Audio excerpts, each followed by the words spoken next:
नमस्कार दोस्तों, स्वागत है आप सभी का हमारे YouTube चैनल BBD एजुकेशन में।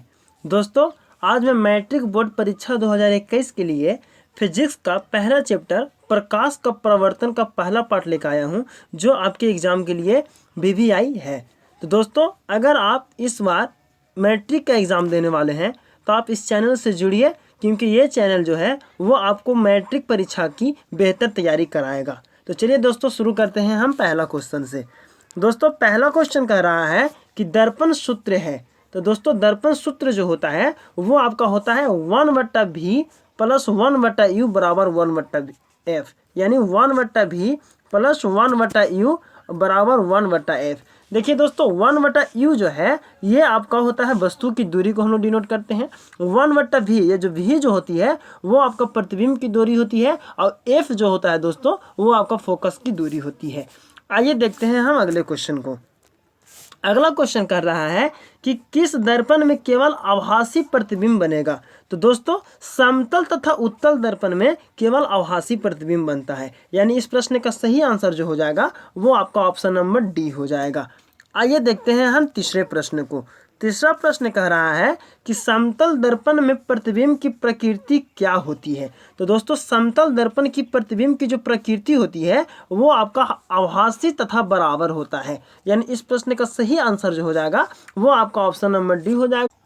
दोस्तों, अगला प्रश्न कह रहा है कि गोलीय दर्पण की फोकस दूरी उसकी वक्रता त्रिज्या की। तो दोस्तों, गोलीय दर्पण की फोकस दूरी जो होती है वो उसकी वक्रता त्रिज्या की आधी होती है। आइए देखते हैं हम अगले प्रश्न को। अगला प्रश्न कह रहा है कि किसी वस्तु का आवर्धित काल्पनिक प्रतिबिंब बनता है। तो दोस्तों, आवर्धित का मतलब होता है बड़ा, और काल्पनिक का मतलब तो आप समझ ही रहे हैं, आपका जो होता है इमेजिनरी। तो किसी भी वस्तु का आवर्धित और काल्पनिक प्रतिबिंब जो बनता है वो आपका अवतल दर्पण में बनता है, यानी इस प्रश्न का सही आंसर आपका ऑप्शन नंबर ए हो जाएगा। आइए चलते हैं हम अगले प्रश्न की ओर। अगला प्रश्न कह रहा है कि एक उत्तल दर्पण में बना प्रतिबिंब हमेशा होगा। तो दोस्तों, उत्तल दर्पण में बना प्रतिबिंब हमेशा काल्पनिक और हर्षित, यानी हर्षित कहने का मतलब होता है कि वस्तु से छोटा होता है। आइए देखते हैं हम अगले प्रश्न को। अगला प्रश्न कह रहा है कि ईंट है।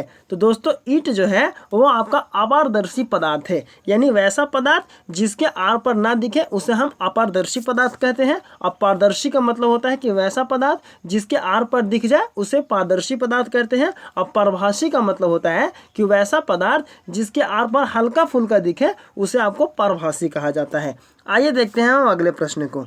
अगला प्रश्न कह रहा है कि हमारी आंखों जो देख सकती है वे वस्तुएं होती है। तो दोस्तों, आंखें जो वस्तु को देख सकती है वो जो होती है वो आपका प्रतिदीप्त और प्रतिदीप्त दोनों होती है, यानी इस प्रश्न का सही आंसर आपका ऑप्शन नंबर सी हो जाएगा। आइए देखते हैं हम अगले प्रश्न को। अगला प्रश्न कह रहा है कि एक मनुष्य समतल दर्पण की ओर 3 मीटर पर सेकेंड की चाल से आ रही है। मनुष्य को दर्पण में अपना प्रतिबिंब किस चाल से आता हुआ प्रतीत होगा। तो दोस्तों, इस प्रश्न का सही आंसर जो हो जाएगा वो आपका 6 मीटर पर सेकेंड हो जाएगा, क्योंकि किसी भी दर्पण में जो वस्तु की जो गति होती है वो उसका रियल गति का दुगना होता है। यानी कह रहा है कि अगर मनुष्य जो है वो आपको अगर 3 मीटर पर सेकेंड की चाल से चल रहा है तो दर्पण वो 6 मीटर पर सेकेंड की चाल से आता हुआ प्रतीत होगा। आइए देखते हैं हम अगले प्रश्न को। अगला प्रश्न कह रहा है कि संयुग्मी फोकस संभव है केवल। तो दोस्तों, ऐसा केवल अवतल दर्पण में होता है, यानी इस प्रश्न का सही आंसर आपका ऑप्शन नंबर बी हो जाएगा। आइए देखते हैं हम अगले प्रश्न को। अगला प्रश्न कह रहा है कि एक उत्तल दर्पण की फोकस दूरी 20 सेंटीमीटर है, इसकी वक्रता त्रिज्या क्या होगी। तो दोस्तों, हम जानते हैं कि फोकस दूरी जो होती है वो वक्रता त्रिज्या की आधी होती है, यानी वक्रता त्रिज्या की अगर बात करता है तो वो फोकस दूरी की दुगनी हो जाएगी। तो अगर f बराबर अगर आपको दिया हुआ है 20 तो r बराबर सीधे इसका दुगना हो जाएगा 40, यानी कि उस दर्पण की वक्रता त्रिज्या जो हो जाएगी वो आपका 40 सेंटीमीटर हो जाएगा, यानी इस प्रश्न का सही आंसर आपका ऑप्शन नंबर डी हो जाएगा। आइए देखते हैं हम अगले प्रश्न को। अगला प्रश्न कह रहा है कि यदि किसी वस्तु को एक दर्पण के सामने निकट रखने पर प्रतिबिंब सीधा बने किंतु दूर रखने पर उल्टा प्रतीत हो तो वह दर्पण होगा। तो दोस्तों, वह दर्पण जो हो जाएगा वो आपका अवतल दर्पण हो जाएगा, यानी इस प्रश्न का सही आंसर आपका ऑप्शन नंबर बी है। आइए देखते हैं हम अगले प्रश्न को। अगला प्रश्न कह रहा है कि किसी दर्पण के सामने आप चाहे जितनी दूरी पर खड़े हों आपका प्रतिबिंब सीधा ही बनता है, संभवतः वह दर्पण है। तो दोस्तों वह दर्पण जो है वो आपका समतल या उत्तल हो सकता है, यानी इस प्रश्न का सही आंसर आपका ऑप्शन नंबर डी हो जाएगा। आइए देखते हैं हम अगले प्रश्न को। अगला प्रश्न कह रहा है कि गोलीय दर्पण के परावर्तन पृष्ठ की वृत्ताकार सीमा रेखा का व्यास कहलाता है। तो दोस्तों पृष्ठ की आपका जो सीमा रेखा का व्यास जो कहलाता है वो आपका वक्रता त्रिज्या कहलाता है। आइए देखते हैं हम 15 नंबर प्रश्न को।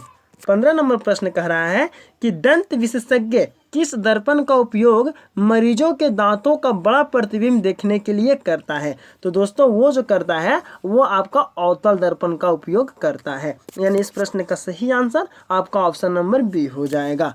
आइए देखते हैं हम अगले प्रश्न को। अगला प्रश्न कह रहा है कि यदि किसी बीम का प्रतिबिंब का आवर्धन ऋणात्मक हो है तो उस प्रतिबिंब की प्रकृति क्या होगी। तो दोस्तों उस प्रतिबिंब की जो प्रकृति होगी वो आपका वास्तविक और उल्टा हो जाएगा, यानी इस प्रश्न का सही आंसर आपका ऑप्शन ए है। आइए देखते हैं हम अगले प्रश्न को। अगला प्रश्न कह रहा है कि निम्नलिखित में से कौन उत्तल दर्पण की फोकस दूरी है जिसकी वक्रता त्रिज्या 32 सेंटीमीटर है। देखिए दोस्तों इसमें आपका वक्रता त्रिज्या जो है वो आपका 32 सेंटीमीटर दे दिया है, तो इसका फोकस दूरी जो हो जाएगा वो आपका निश्चित है कि 16 होगा, क्योंकि वक्रता त्रिज्या जो होती है वो फोकस दूरी की दुगनी होती है, इसलिए फोकस दूरी जो इसकी हो जाएगी वो तो आपका 16 सेंटीमीटर होगा।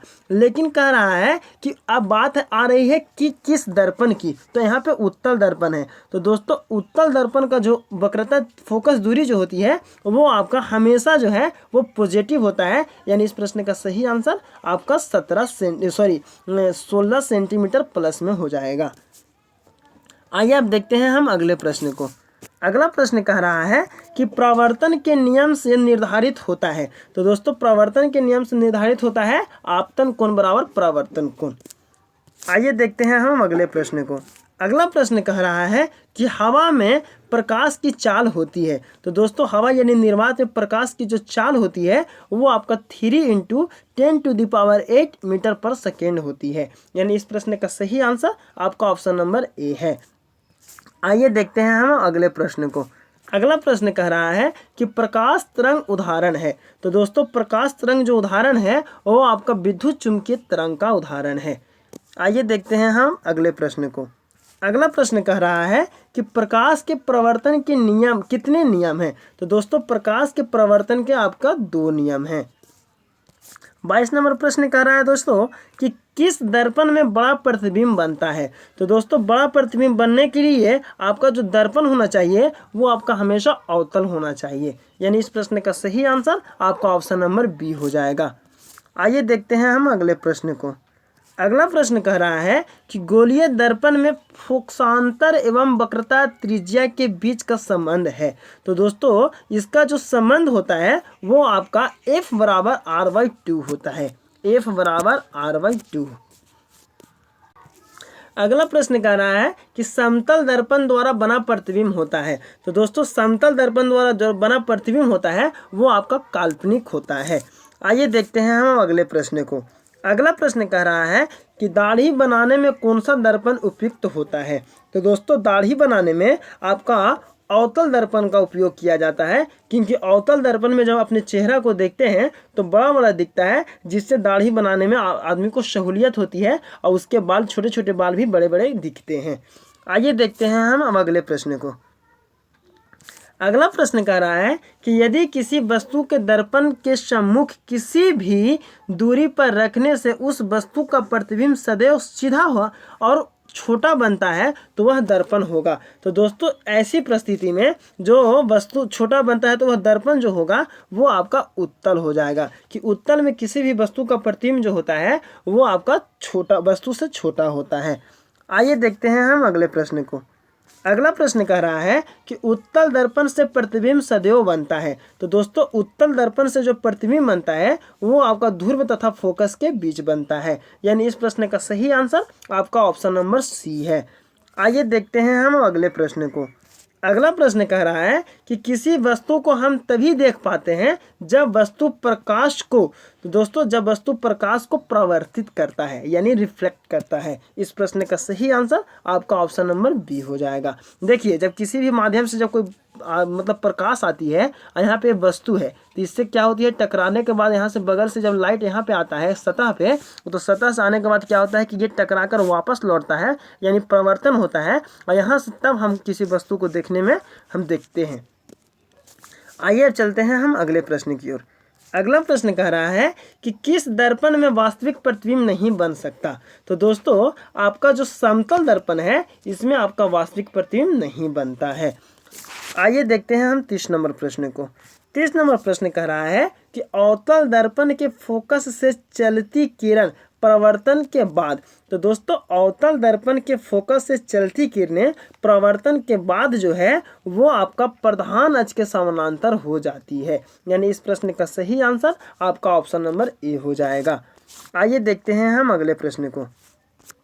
अगला प्रश्न कह रहा है कि क्या समतल दर्पण में बने प्रतिबिंब को पर्दे पर उतारा जा सकता है। तो दोस्तों समतल दर्पण द्वारा बने प्रतिबिंब को पर्दे पर नहीं उतारा जा सकता है, यानी इस प्रश्न का सही आंसर आपका ऑप्शन नंबर बी हो जाएगा। आइए देखते हैं हम अगले प्रश्न को।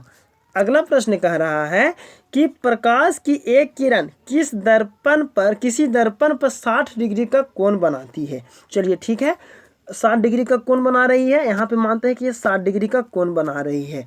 ठीक है, तो कहता है कि बनाते हुए टकराती है तो उसका प्रवर्तन कोण कितना होगा। दोस्तों देखिए जब कोई भी किरणें आती है और सतह से टकराने के बाद जब लौटती है तो उसका पूरा एंगल जो होता है वो आपका 90 डिग्री का होता है। तो वो किरणें जो है वो आते हुए 60 डिग्री का कोण बना रही है, तो बचा हुआ कोण जो हो जाएगा वो आपका 30 डिग्री हो जाएगा। तब जाकर के 60 और 30 मिला करके पूरे 90 होते हैं। इसीलिए प्रवर्तन के बाद जो वो किरणें जो है वो आपका 30 डिग्री का कोण बनाएगी। आइए चलते हैं हम अब अगले प्रश्न की ओर। अगला प्रश्न कह रहा है कि समतल दर्पण से किसी वस्तु का प्रतिबिंब, तो दोस्तों समतल दर्पण से किसी वस्तु का प्रतिबिंब आभासी बनता है, यानी इस प्रश्न का सही आंसर आपका ऑप्शन नंबर बी हो जाएगा। आइए देखते हैं हम अगले प्रश्न को।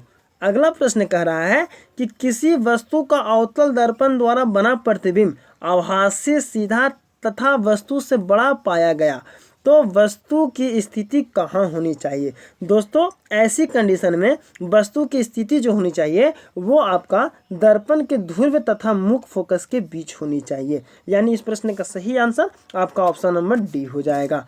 आइए देखते हैं हम आखिरी क्वेश्चन को। आखिरी क्वेश्चन कह रहा है दोस्तों कि निम्नलिखित में किस दर्पण द्वारा किसी वस्तु का वास्तविक प्रतिबिंब मिल सकता है। तो दोस्तों वास्तविक प्रतिबिंब मिलने के लिए जो कंडीशन होगा वो आपका हो जाएगा अवतल दर्पण के द्वारा, यानी इस प्रश्न का सही आंसर आपका ऑप्शन नंबर सी हो जाएगा। दोस्तों मुझे उम्मीद है कि आपको ये वीडियो पसंद आया होगा। अगर आपको वीडियो पसंद आया है तो आप वीडियो को लाइक करें, चैनल पे नए हो तो चैनल को सब्सक्राइब करें और दोस्तों इसे आप ज़्यादा से ज़्यादा अपने छोटे भाइयों दोस्तों में इसे शेयर करें जो इस बार मैट्रिक के एग्ज़ाम की तैयारी कर रहे हैं या जो इस बार मैट्रिक का एग्ज़ाम देने वाले हैं। धन्यवाद।